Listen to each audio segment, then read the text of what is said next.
Assalamualaikum warahmatullahi wabarakatuh. Innal hamdalillah nahmaduhu wa nasta'inuhu wa nastaghfiruh wa na'udzu billahi min syururi anfusina wa min sayyiati a'malina may yahdihillahu fala mudhillalah wa may yudlil fala hadiyalah. Asyhadu an la ilaha illallah wahdahu la syarikalah wa asyhadu anna Muhammadan abduhu wa rasuluh la nabiyya wa la rasula ba'dah. Allahumma salli wa sallim wa barik ala nabiyyina Muhammadin wa ala alihi wa sahbihi wa sallam. Qala Allah ta'ala ya ayyuhalladzina amanu taqullaha haqqa tuqatih wa la tamutunna illa wa antum muslimun. Faya ibadallah usi nafsi wa iyyakum bitaqwallah faqad fazal muttaqun. Jamaah salat Jumat rahimani wa rahimakumullah. Topik khutbah kita pada siang hari ini yaitu adalah bekerja tanpa melalaikan salat. Kita akan bahas satu ayat di dalam 3 poin. Ayat yang dimaksud yaitu adalah firman Allah di dalam surat An-Nur. Allah berfirman, rijalun la tulhihim tijaratun wala bai'un an zikrillah. Allah Subhanahu wa taala menyebutkan tentang karakter hambanya, yaitu mereka yang berdagang, mereka yang berniaga, mereka yang berurusan dengan dunia, tapi itu semua tidak membuat mereka lalai dari zikir mengingat Allah, wa iqamis shalah, dan tidak membuat mereka lalai dari mendirikan salat, kemudian wa itaiz zakah, dan menunaikan kewajiban berupa zakat. Lalu Allah sebutkan yakhafuna yauma tataqallabu fihil qulub wal absar, karena mereka takut dengan tergoncangnya hati dan pandangan pada hari kiamat kelak. Poin yang pertama, kenapa kok bisa Allah Subhanahu wa taala menyebutkan la tulhihim? Kenapa kok bisa ada orang-orang yang dia bekerja, entah di sawah, entah dia di kantor, entah dia berdagang di pasar, intinya dia bekerja. Kenapa kok bisa dia tidak lalai? Maka para ulama menjelaskan, orang bisa tidak lalai dengan aktivitas tadi dan memprioritaskan sholat ketika di dalam hatinya muncul skala prioritas. Jadi para ulama membahasakan pada saat apa yang diinginkan oleh Allah Azza wa Jalla itu lebih didahulukan. Allah pengen kita sholat tepat waktu, Allah pengen kita ingat Allah di waktu-waktu tertentu yang wajib, maka itu lebih didahulukan.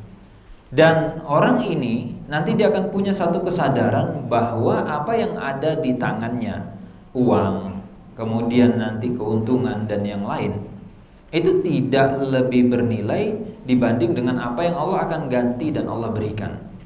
Sehingga nanti tidak usah heran kenapa ketika kita di sekitar kita, entah di kantor, entah di pasar, atau di masyarakat, kita bisa melihat ada orang-orang yang ketika mendekati zuhur, mendekati asar, mendekati waktu sholat, itu posisi udah ready. Kok bapak ini udah siap? Kok dia sudah siap-siap menjelang waktu sholat? Maka jawaban dari pertanyaan itu adalah karena memang di dalam hatinya ada skala prioritas, Allah mesti didahulukan. Dan itu juga yang akan menjadi jawaban kenapa kok ada yang nanti molor, mundur, dan menunda. Jawabannya berarti memang belum menjadi prioritas, sehingga sedikit atau banyak diakui ada kelalaian. Kemudian poin yang kedua, Allah Subhanahu wa taala menyebutkan an zikrillah. Orang itu tidak lalai. Seperti apa penafsiran para ulama ketika menjelaskan ayat ini?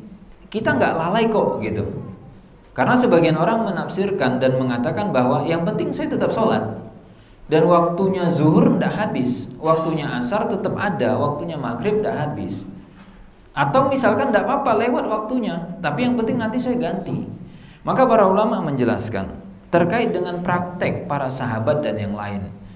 Ketika dikatakan mereka tidak lalai, dan bagaimana cara mereka mengamalkan ayat ini, disebutkan ketika berkumandang azan, barang dagangan ditinggalkan. Ketika berkumandang azan, mereka sedang pegang timbangan, timbangan diletakkan. Ketika tiba waktu sholat, mereka tutup tokonya. Sehingga yang dikatakan tadi iqamis sholat, itu sholat apa? Jawabannya sholat fardu. Dan kemudian sholat fardu yang seperti apa? Yang dikerjakan secara berjamaah. Itu beberapa poin penafsiran para ulama ketika menjelaskan makna iqamis sholat.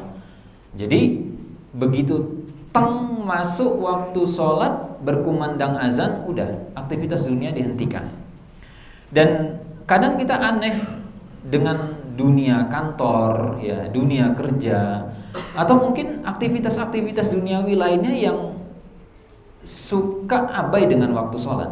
Padahal udah jelas patokannya ditetapkan oleh Allah duluan penetapan waktu sholat dibanding waktu meeting, dibanding waktu ketemu klien, di waktu jam pelajaran dan yang lain. Itu kan nyusul sebenarnya. Harusnya itu bisa menyesuaikan dengan waktu sholat, bukan dibalik. Nah kemudian tadi poin pertama adalah kenapa orang kok bisa tidak lalai, dan poin yang kedua tadi adalah bagaimana sebenarnya bentuk mereka itu tidak lalai.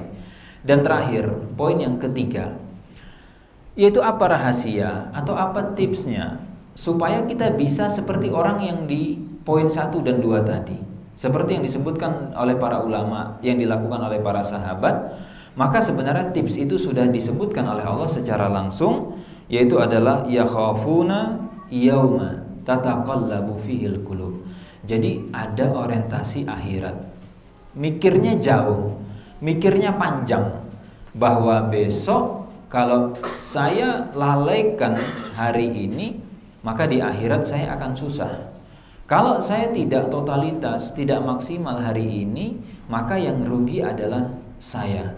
Bekalnya kurang, tidak cukup, maka biasanya orang akan mudah untuk khusyuk, orang akan mudah untuk sholat tepat waktu, orang akan mudah untuk melakukan hal-hal tadi ketika muncul di dalam hatinya orientasi tentang akhirat. Dan itu digambarkan oleh Allah secara langsung di dalam ayat ini. Dan semoga kita dimudahkan untuk mengingat akhirat, yang mana nanti turunannya tercermin di dalam aktivitas kita keseharian. Aku qouli hadza astaghfirullah li wa lakum wa li sairil muslimina min kulli dzamb fastaghfiru innahu huwal ghafurur rahim. Alhamdulillah wa kafa wa salatu ala habibinal mustafa amma ba'd. Jamaah salat Jumat rahimani wa rahimakumullah. Ketika kita bicara sikap pertengahan, maka seorang muslim bukan tipikal orang yang bermalas-malasan sehingga dia berdalih saya perlu memperbanyak ibadah, sehingga dia akhirnya sibuk baca Al-Quran, sibuk dia sholat dan yang lain, keluarganya terbengkalai. Tidak ekstrim kanan seperti itu yang diajarkan oleh Rasul. Tapi juga seorang muslim tidak ekstrim kiri, di mana dia sibuk dengan dunia, kerja, tapi dia lupa dengan urusan akhiratnya. Maka sikap pertengahan yang dicontohkan adalah waktunya kerja, silahkan kerja dengan yang terbaik, tunaikan amanah tadi, dan begitu tiba waktunya sholat, maka kerjakan sholat tersebut.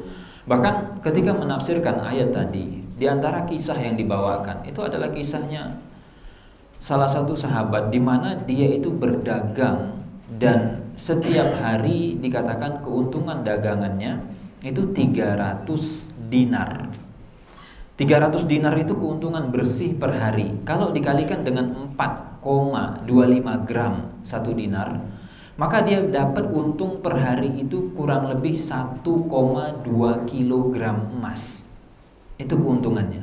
Tapi ketika ditanya, kenapa kok kamu sibuk dengan jualan sampai kamu itu ngoyo sampai ngejar keuntungan 1,2 kilo per hari untung bersihmu? Maka dia menjawab, sebenarnya bukan masalah berapa untung saya dan yang lain, tapi saya melakukan ini supaya saya bisa masuk di dalam ayat yang tadi. Karena saya ingin Allah itu catat saya sebagai pedagang, sebagai orang yang aktivitas totalitas dengan dunia, tapi saya tidak lalai. Dan kita berdoa semoga kita dimudahkan menjadi orang-orang seperti itu, totalitas ketika bekerja, berkarir, berkarya, tapi juga totalitas ketika tiba waktu sholat dan mengingat Allah Azza wa Jalla. Innallaha wa malaikatahu yusholluna 'alan nabi ya ayyuhalladzina amanu shollu 'alaihi wa sallimu taslima. Allahumma sholli ala Muhammad wa ala ali Muhammad. Allahumma ighfir lil muslimin wal muslimat wal mu'minin wal mu'minat al ahya'i minhum wal amwat innaka sami'un qaribun mujibud da'wat ya qadhiyal hajat. Rabbana la tuzigh qulubana ba'da iz hadaitana wa hab lana min ladunka rahmah innaka antal wahhab. Allahumma a'inna ala zikrik wa syukrik wa husni ibadatik.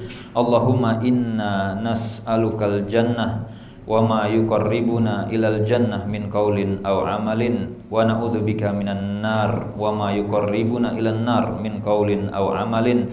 Rabbana atina fid dunya hasanah wa fil akhirati hasanah wa qina adzabannar. Aqimussalah.